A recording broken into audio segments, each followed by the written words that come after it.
In HealthWorks, time to talk about soda, Coke, pop, whatever you call it. Americans drink plenty of it. In fact, the Centers for Disease Control and Prevention say half of all Americans drink a soda per day, with 1 in every 20 of us downing the equivalent of about 4 cans a day. With us this morning is Amy Frasieur, a registered dietitian at Bastyr University, to join us to talk about this.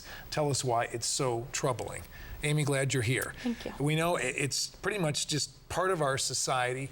Kids love it. Adults almost seem addicted to it. What are we learning about the dangers of soda at this point? Well, we're learning that soda really is worse than we originally thought it was.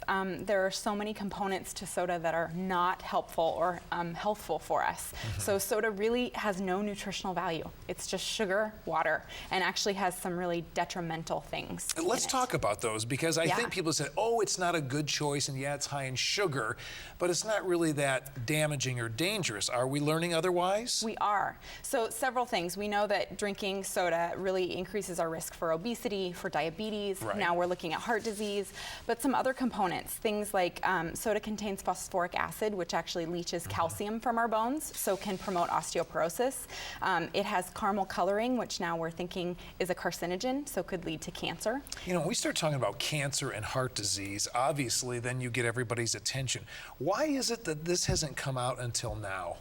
Well, I think the more research we do, the longer we can research some of these things, the more we're finding. And unfortunately, you know, it does take a while before we find out what's really going on as people are consuming it for a longer period of time. You know, it's almost become a joke when friends are getting together, or it's been in movies when you're on a diet or you're trying to cut down on sugar. Someone says, well, I'll have the diet soda, you know, next to the big burger and fries. Right. But I think we've heard rumors for years that diet soda can be just as bad. What's the problem with diet soda? Well, the problem with diet soda is, A, it still has some of those same components, the phosphoric acid, the caramel coloring, so it still can be detrimental in that way.